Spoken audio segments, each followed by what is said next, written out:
Hello everyone and welcome to our ANZ Maths Advanced webinar. My name is Elise and I'm a teacher consultant and maths subject expert here at Education Perfect. I'm here to guide you through and make sure you feel confident using EP Maths in your classroom. In today's session, we'll begin with a quick recap on how to use Education Perfect. From there, we'll shift our focus to creating assessments. I'll take you through step by step how to transform a paper-based assessment from your school into a fully interactive EP assessment. Lastly, we'll finish with a quick overview of how leveraging EP Studio can amplify your impact by streamlining content creation and enhancing student engagement. So what is Education Perfect? Education Perfect blends technology, pedagogical best practices, and curriculum content to power a differentiated teaching and learning cycle. Let's take a look at what that cycle looks like. This wheel represents the ideal teaching and learning process for knowing and growing each learner. Today, our focus is on the assessment phase, specifically how EP Studio can help you transform your paper-based assessments into digital EP assessments. By using auto-marked functionality and aligning with your school-specific analysis tagging, you can generate tailored data reports that surface the insights you need. Before we jump into the platform, I thought I would just share the paper-based assessment that I'll be working from today. So this piece of assessment has got the curriculum codes attached. The analysis tags that I'm going to use today, it doesn't have to be these particular codes. You can use any sort of analysis code. So if you wanted to use a C-level analysis tag or a B-level, tagging questions however you like. You could also use those conventions of like simple familiar or complex familiar when tagging individual questions for that overall analysis. Also note that these particular questions have got marks allocated to them, and we'll dive into that as well in this particular session. This piece of assessment has got a variety of different questions in it, which is why I wanted to show you this particular piece. So we've got some multiple choice here. We've got some questions that have got some images in them. We'll have a drawing question added. We've got some working formula bar questions here. So this particular assessment's got a variety of different questions that we're going to build into the EP platform. All right, let's dive in. Hi, I'm Elise from Education Perfect, the maths specialist. I'm doing this recording so I can show you how you can create your exams in Education Perfect. So I'm just going to show you where to set that up, and then we'll jump in and start creating it. So over here on the side panel, we want to jump into our library. This is where we're able to create and customize content. Make sure we've got maths as selected subject, and we're going to scroll down until we see the My Content space, or if you're happy to start creating in My Schools Content space, up to you. I always like to start in My Content and then move the lesson or the assessment across to My Schools Content once I'm satisfied with it. From here, under My Content space, you'll see a Create New button. When we select the Create New button, I'm going to create a new exam. This opens up what we call our EP Studio. So this is where we can change the assessment task name. So year, let's go negative number and plain test 2025. And here, this is where we're going to add questions. So the first slide that I'm actually going to create is just going to be the task sheet. So instead of question 1, this is just simply going to be the task sheet space. And we're just going to drag across the components. So here, I'm just going to drag this across, and I'm just going to copy and paste from your Word document that you've sent through. I'm just going to pop that in here. Let's move that to the center. And then I'm just going to keep copying and pasting.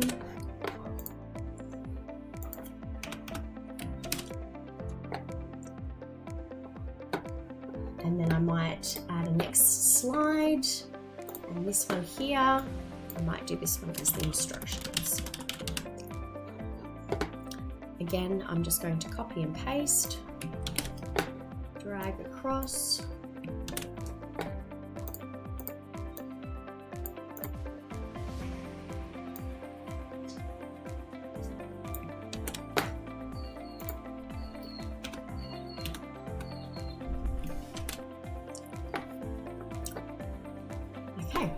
I'm going to pause it there and I'm going to jump into the next section. Okay, now that we've set the assessment up, I'm now going to show you how we can start creating those questions. So I'm just going to add another slide. We are going to, I always just go with a blank slide. That's just how I like to put things in. So this one here, we're going to have question 1. I'm going to drag across the text.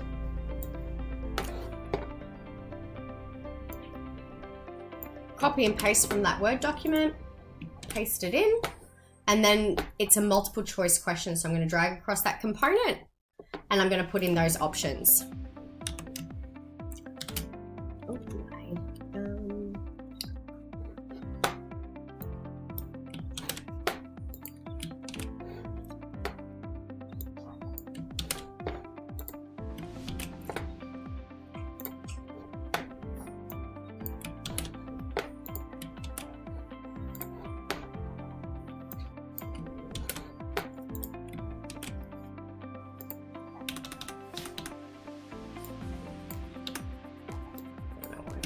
Across, that was silly of me.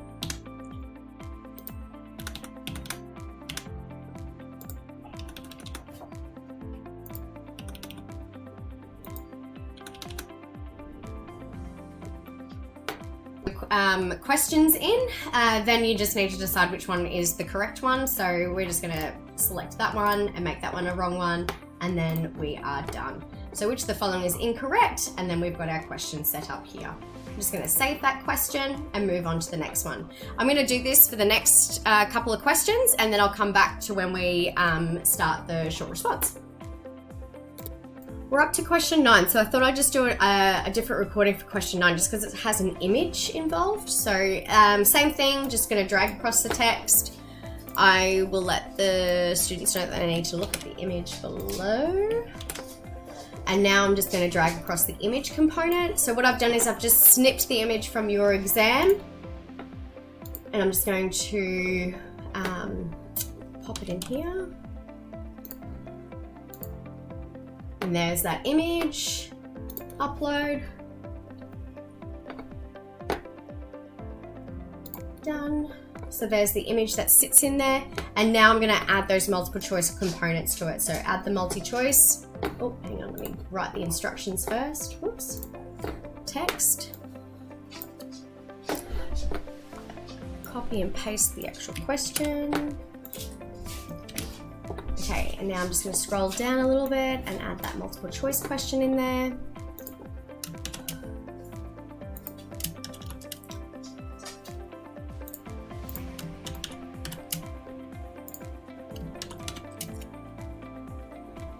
And it's in quadrant 4. And then I'm going to keep continuing. So I'm just going to drag across another text component, and I'm going to copy question number 10.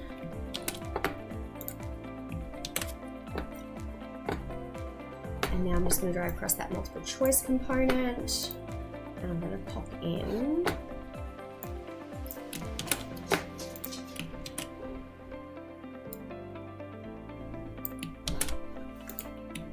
and I'll format these once I get all the answers in there. That's just how I operate. Everyone's a little bit different.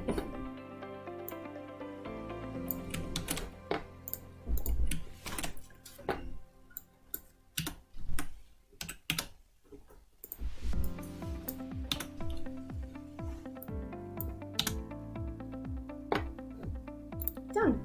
So when the students complete this particular question, let's change that to 9 and 10. They'll see instructions, they'll see the image, and then they'll be able to answer those questions. And they will be marked separately, just on the same slide. So save question, and we're going to go back. So now what we're going to do is now I'm up to the understanding questions. So what I'll do now is I'm going to add another question. So let me pause this and I'll jump back in for the next step. We've now just started the understanding questions. So the first one is drawing a number line. So I'll show you how to do that. So drag across the text, copy and paste. Now this is a drawing question, so not everything in Education Perfect is auto-marked. Our drawing scratch pad is not auto-marked. There are probably some other ways you could probably set up this question, but for now I'm just going to show you how you can add a scratch pad where students can actually draw their particular number line. So I'm just going to add the scratch pad in there. And I'm going to add a model answer. So the model answer, I've just gone in and created a number line using text.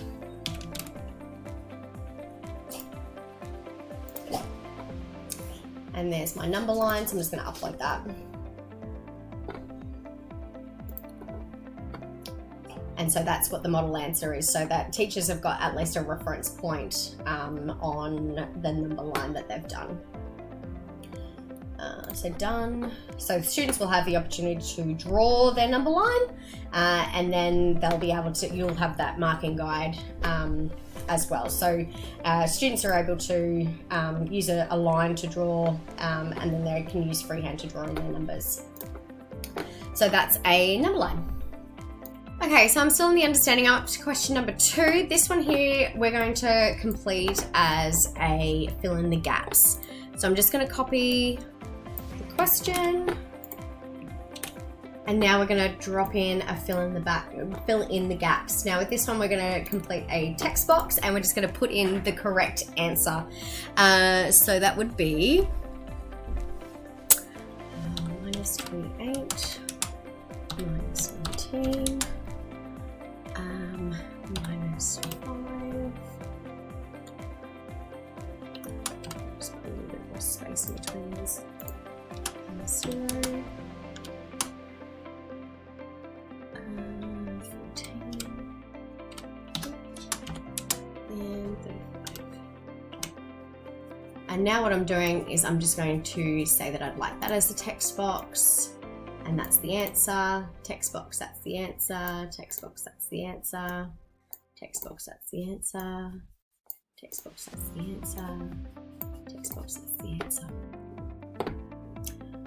Done. And so now you've got your question, and the students are just going to pop in their numbers there, and it will be all auto marked. Okay, I might pause it here and I'll do the next question as well. Okay, so we're up to the next question. This question is calculate the addition. So we're just going to drag in our text box again. So question 3. Now this question's got 3 parts to it. And so we've got part A. Oh, I don't know why I did that.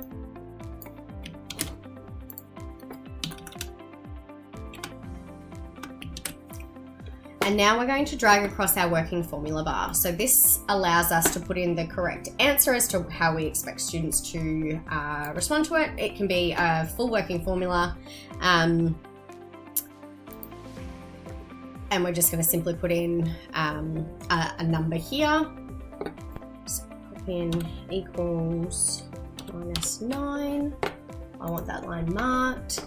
I'm going to add a new method, so some students might just type in minus 9, and I want that accepted as well. So if students put equals minus 9 or students put in minus 9, it will mark it either way. So any other combinations you can think of that students might pop in there, add it in. It gets more variations, I guess. Done. So students will just pop in their answer into here. I'm just going to keep going, so I'm just going to drag in the next text box. And I'm just going to copy and paste part B. Oh, that's B. And I'll drag across that working formula bar.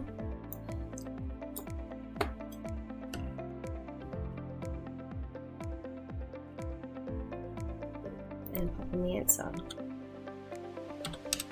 Oh. Oh.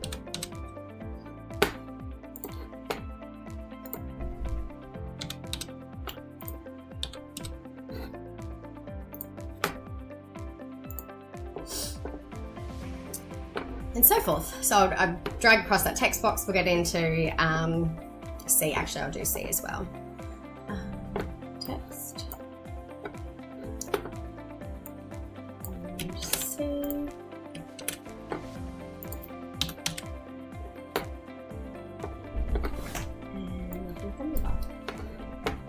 Now with C, you could add in some multiple steps, but in the end, we're just wanting that last line, their correct answer, to be marked.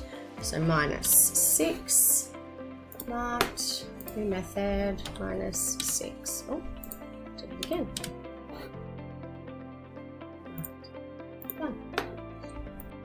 Okay, I've now created all of those questions. What I'm now going to do is just do a little bit of tidying up. So I'm just going to add a section, because I forgot to do that at the very start. So I'm just going to create section 1 fluency.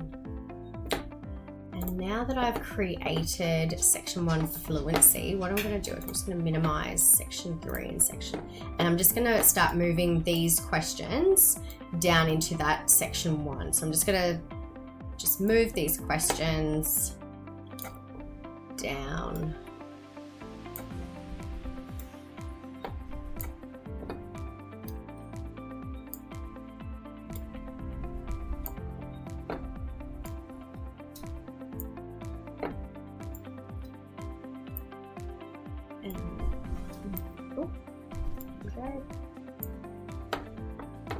Okay, and I noticed that these questions have got like these nice little naming conventions to them, so I'm just going to do that as well. So under question 1, up the top here, I'm just going to write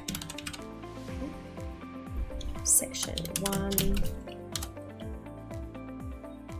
fluency 1. Just going to copy and paste that for the rest of those. So I'll just do that and then I'll come back. I just renamed that that section, but now I want that section to now sit above section 2. So I'm just going to minimize those so I can see everything. And I'm just going to pick up that section and I'm going to place it just above section 2 there. So now I've got section 1 fluency, section 2 understanding, section 3 understanding. And I've got those. I mean, I might change this section's name here from questions to test information.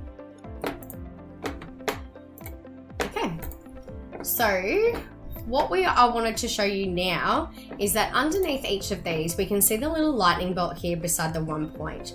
I can know that my section 1 fluency's got 2 questions attached to it. So what I want to do is I actually want to edit that from 1 point to 2 points so that those 2 questions are actually marked separate. Question 9 will be worth 1, question 10 will be worth 1. I'm now just going to go through and just double check those questions that don't have lightning bolts to make sure that they are auto-marked questions. So this is a drawing question, won't be auto-marked. According to your sheet though, it is worth 2 marks. So I'm just going to change that from 5 to 2. Section 2, yep, that one was worth 1 mark. Question 3. Now I'm going to switch this to auto marking so that now has the lightning bolt. Because these are working formula bar questions, they will be marked separately and they were worth 1 point each. So I'm going to turn that to 3 points. Section 2, question 4. Again, I'm going to switch that to manual marking and I'm going to make that 2 points. I'm now going to go through and do the rest of those just like that to make sure that it matches your assessment. Okay, now that we have made sure that each section has got auto marking where possible, so our working formula bar questions, our multiple choice, our text box questions, the only questions that cannot be auto marked are any of the drawing questions. So this number line 1 and this number plane 1 here, where students would be using their drawing pen to plot the points or draw a number line. All of the marks allocated have all been edited. The last thing that I wanted to show you was that you can actually use analysis tags. So I can see that the purpose of your assessment up here, I think we're putting the instructions, no, copy it in task sheet. You've actually got some codes attached. So what I'd like to do now is I am going to copy these codes and add them as analysis tags. So just because of easiness, I'm just going to copy and paste that particular code. And I'm just going to add that one to the ones on the Cartesian plane. So I know that, where is it? This one here, Cartesian plane. I'm going to add an analysis tag and I'm just going to create that tag there. So what will happen is you'll be when students have finished the assessment, the report that you will get will identify exactly where students are at according to those particular curriculum codes. So you'll get a really nice breakdown, super powerful as to knowing exactly where your students are at on their learning journey. So very exciting stuff. So what I would like to show you now is from a student's perspective. So we've built this amazing assessment, and so now I want to show you how a student is going to complete this particular assessment that we have created. So I'm going to do this very quickly, just to show you just those different questions and how students are going to answer those questions. We do have that security warning in there, so if a student decides to leave the assessment for whatever reason, you're going to get notified. The student gets that pop-up. They cannot open new tabs and access their emails or anything else, so they have to stay inside that, they're forced to stay inside that assessment window.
So once the student has finished the assessment, they'll get a pop-up to say, hey, this will require some teacher marking.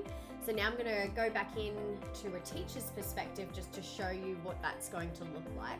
So from a teacher's perspective, we're able to find that assessment piece that we have assigned.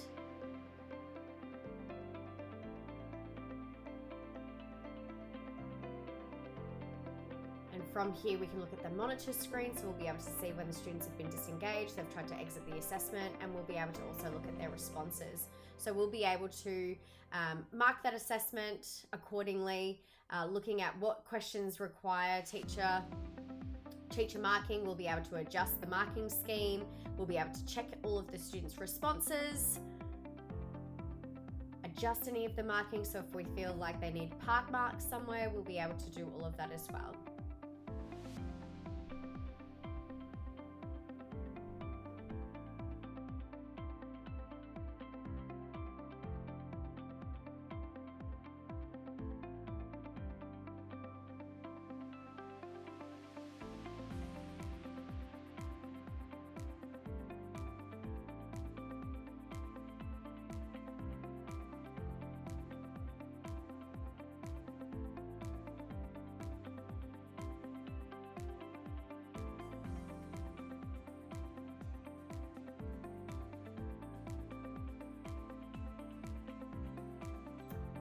Finally, the last part that I wanted to show you was that report. So where those analysis tags that we added into the assessment, how they pulled in. So you'll be able to see those analysis tags pulled in, you'll be able to see what the average mark is, and then it will also be able to give you a per question breakdown.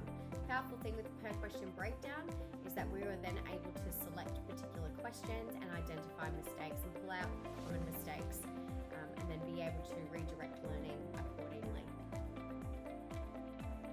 So there you have it. That is the full cycle from starting from scratch, creating that assessment, showing you what that student's perspective is, and then from there, what that monitor screen, what the responses tab, and that final report will look like. Let's head back into some slides. If you're looking to amplify your impact, EP Studio makes it easy to customize and create assessments that truly connect with your students. It helps increase engagement, gather valuable feedback, differentiate your teaching, and keep track of progress all in one place. Thanks so much for joining us today. It has been a pleasure. If you'd like to learn more or dive deeper into anything we've covered, feel free to reach out. You can book a follow-up session or explore our support resources anytime. We are here to help.